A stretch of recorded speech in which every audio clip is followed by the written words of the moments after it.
Quando uma estrela mirim dos concursos de beleza desaparece e é encontrada morta, a polícia enfrenta dificuldades em encontrar os responsáveis pelo horrível crime.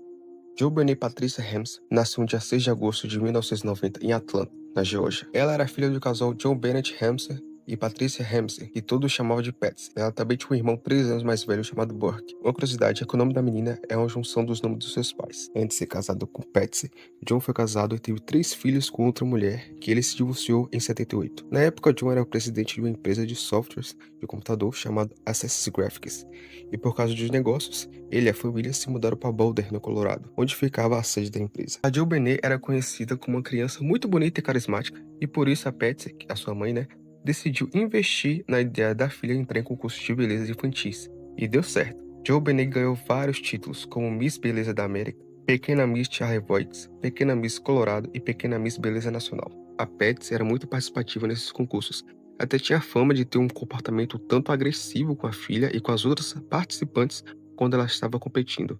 A própria Patsy tinha sido Miss West Virginia nos anos 70, e muita gente acreditava que ela projetava na filha o sonho de ser uma Miss de reconhecimento internacional. Tudo mudou no Natal de 96.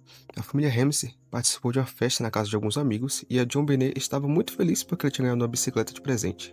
Quando a família foi para casa, Patsy colocou a filha na cama e foi dormir. Às 5h30 da manhã, a Patsy acorda para fazer o café. E ao passar pelo quarto da filha, não a encontra. Ela desce as escadas e encontra uma carta manuscrita de mais de 2 páginas dizendo que a JoBenet tinha sido sequestrada. A nota exigia $118.000 para devolvê-la e dizia que, se eles chamassem a polícia ou o FBI, a menina seria executada. Depois de encontrar o bilhete, Patsy ligou em desespero para o casal de amigos, que instruiu ela a ligar para a polícia. A primeira ligação para a polícia foi feita às 5h52 e ela disse que a filha tinha sido sequestrada e que havia um bilhete com uma série de exigências. O policial Rick Fretch chegou na casa a partir das 6 da manhã e fez uma pequena busca pela garota. Depois de não encontrar nada, ele decidiu chamar reforço. Como a polícia não isolou o local e diversos amigos da família e outros policiais entraram e saíram da casa dos Ramsey, contaminou toda a cena do crime. A detetive Linda Arnott chegou às 8 da manhã, colheu alguns depoimentos e ficou esperando que os sequestradores entrassem em contato. Porém, isso não aconteceu. No começo da tarde, a detetive Arnott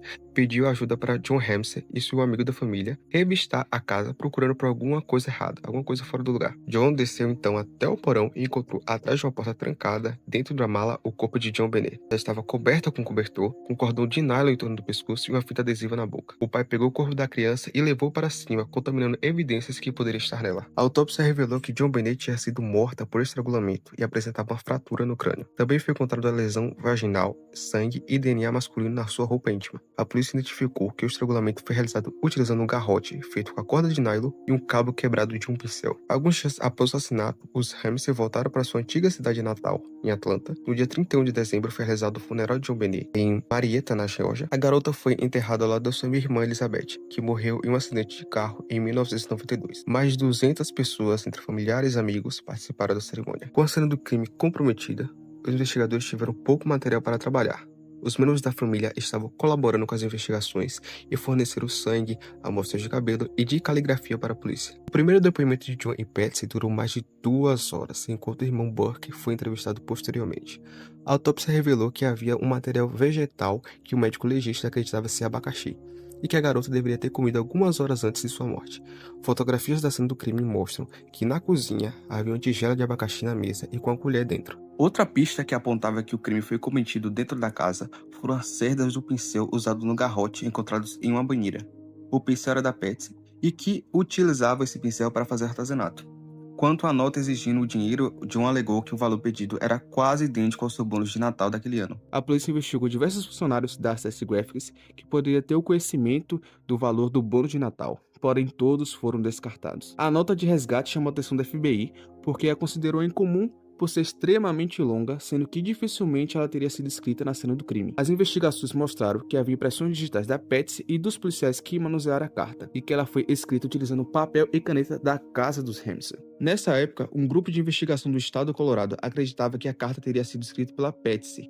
Porém, um patologista forense chamado Michael Baden, um tribunal federal da época e 6 especialistas em caligrafia descartaram a participação dela.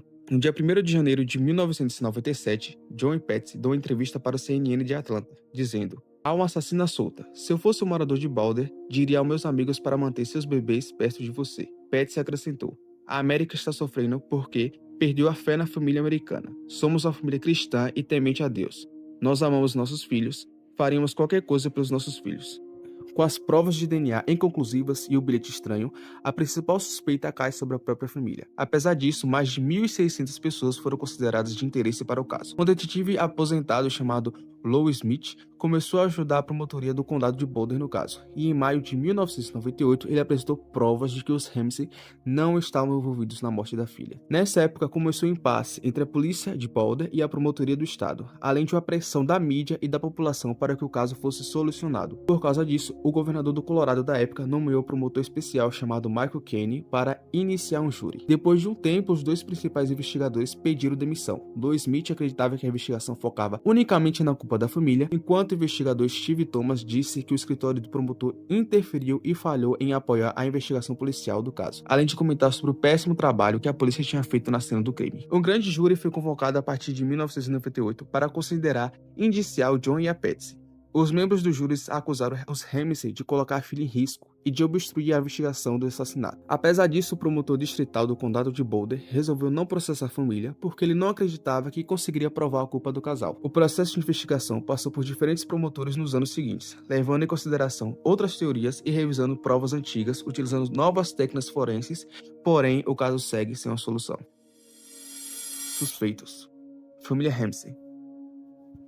Por conta do pincel e da carta e da falta de evidências contra o intruso, os Ramsey foram considerados os principais suspeitos. A principal teoria seria que Patsy, a mãe, John, o pai, ou Burke, o próprio irmão, atingiram John Benet na cabeça e a garota acabou desmaiando. Acreditando que ela já estava morta, eles começaram um plano para fingir um sequestro, mesmo com ela já morta, incluindo o estrangulamento.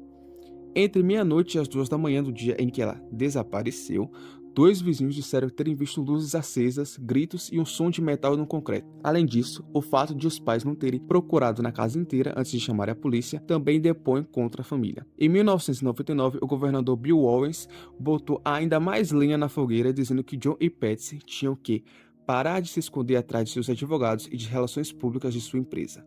Apesar disso, a família não tinha nenhum histórico de violência e o psicólogo infantil que ajudou durante as entrevistas policiais afirmou que os Ramseys, entre aspas, tinham relações familiares saudáveis e carinhosas. Em 2016, a CBS levou ao ar um documentário especial do caso, chamado The Case of the John Benet Ramsey, no qual um grupo de especialistas avaliou as evidências e teorizam que Burke, o irmão, teria atingido sua irmã na cabeça depois que ela comeu um pedaço de abacaxi de sua tigela, mas sem a intenção de matá-la. Com medo do filho ser preso, John e Patsy escreveram uma carta e forjaram o desaparecimento de John Benet. Por causa do uso do seu nome, Burke Ramsey entrou em um processo por difamação contra os produtores do programa e vários seus participantes. Em contrapartida, ele deu a entrevista exclusiva no programa do Dr. Phil, um dos mais sensacionalistas da TV americana. Na época, com 29 anos, ele disse que todo o caso mexeu muito com ele e com sua família, mas que eles sempre mantiveram suas convicções de inocência, pois nunca houve prova suficiente para incriminá-los, inclusive de DNA. Gary Oliva. Gary Oliva, um homem que na época tinha 32 anos, já era conhecido da polícia por ter condenações por crimes sexuais. Na época do caso, ele morava na vizinhança e já foi visto próximo da casa. Em 2000, ele foi preso com drogas e a polícia encontrou uma foto de John Benet em sua mochila. Um amigo de Gary, chamado Michael, disse à polícia que, não muito tempo depois do assassinato, Gary ligou para ele e confessou o crime. Entre aspas, nunca amei ninguém como amei John Benet. E eu a deixei dormir e sua cabeça bateu e eu assisti ela morrer. Foi um acidente, por favor, acredite em mim. Ela não era como as outras crianças. Para piorar, o garrote utilizado para estrangular o John Benet era muito semelhante com um usado em um incidente quando Gary tentou estrangular a própria mãe. Ollie Gray, um investigador particular da família Ramsey, acreditava que Gary era um dos mais prováveis suspeitos e criticou a polícia por não investigar de forma mais abrangente. Em 2020, Gary foi acusado e preso pelos crimes de exploração sexual e posse de pornografia infantil. Apesar disso, o DNA dele não foi compatível com o material encontrado em John Benet. Bill McReynolds. Bill McReynolds era um senhor e amigo dos Ramseys, conhecido por ser gentil e amigável. Uma semana antes do crime, ele tinha se vestido de Papai Noel para entreter as crianças da vizinhança em uma reunião de Natal que aconteceu na casa da família. Algumas pessoas presentes da festa disseram que Bill passou muito tempo com John Benet. Ele visitou a garota 2 dias antes do crime e ela teria dado a ele um potinho com glitter de presente. Ele teria guardado esse potinho como algo muito especial, inclusive o levado para a sala cirúrgica quando ele fez a cirurgia no coração. O item teria tanta importância para ele que ele teria dito à esposa para misturar o conteúdo às suas cinzas quando ele morresse. Outras pistas circunstanciais ligaram Bill ao caso, como a sua própria filha tinha sido sequestrada e assassinada em 74, e ele escreveu uma peça de teatro em que uma das cenas consistia em uma criança sendo estuprada e morta em um porão. Apesar da história estranha ter saído no jornal Daily Post, a polícia não conseguiu provar que ela era real. Linda e Merv. Linda trabalhou para os Ramsey como governanta e seu marido Merv trabalhou para a família como faz-tudo. Era dito que Linda, mesmo não trabalhando mais na casa, ainda mantinha uma cópia da chave da residência. Pouco tempo antes do crime, Linda pediu um empréstimo para os seus ex-patrões, mas eles recusaram. Na mesma noite que o corpo foi achado, a polícia foi até a casa do casal, colheu impressões, cabelo e pediu que ela escrevesse o número 180 mil para comparar com o pedido do resgate. Linda testemunhou durante mais de 8 horas e fez diversas acusações contra Patsy, incluindo que ela tinha múltiplas personalidades e que ficava constantemente chateada e irritada com a filha. Segundo a teoria da época, Linda e Merv, desesperados por dinheiro, sequestraram John Benet e levaram até o porão e escreveram um bilhete de resgate com materiais encontrados da própria casa. O casal poderia saber do bônus de Natal de John e também tinha conhecimento da casa e de onde se esconder. Em algum momento, o sequestro deu errado e eles acabaram matando a garota. Nenhum dos dois tinha álibis convincentes, apenas disseram que estavam dormindo em casa aquela noite. Apesar disso, as evidências contra os dois eram apenas circunstanciais, e eles nunca foram formalmente acusados pelo crime. John Mark. Em 2006, John Benet voltou à tona quando o ex-professor John Mark confessou via e-mail para um jornalista chamado Michael Tracy que ele teria estrangulado e abusado sexualmente de John Benet em 1996, além de dar diversos detalhes gráficos dos crimes. Na confissão, Mark utilizou diversas marcas textuais parecidas com as utilizadas pela nota de sequestro, além de saber o apelido íntimo da Patsy, que não havia sido revelado em público. E ele ainda revelou que estava apaixonado por John Benet e que o ferimento na sua cabeça foi feito com uma lanterna. Naquela época, John morava na Tailândia e já tinha sido preso por posse de pornografia infantil. Michael Tracy denunciou John à polícia e ele foi preso e levado para ser interrogado em Boulder. Para surpresa de todos, quando o caso parecia estar resolvido, John foi liberado depois que seu DNA não correspondeu ao encontrado em John Benet. As autoridades também não conseguiram encontrar qualquer sinal de que ele já tivesse passado pela cidade de Boulder. John, então, foi totalmente descartado e a polícia acredita que ele era apenas mais alguém que queria fama com a confissão. Hoje ele mudou de nome e vive na região noroeste do país.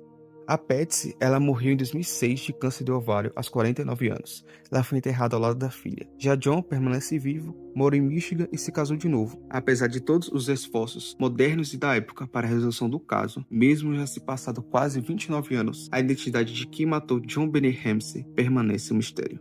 O caso de John Benet Ramsey termina aqui, mas as perguntas não.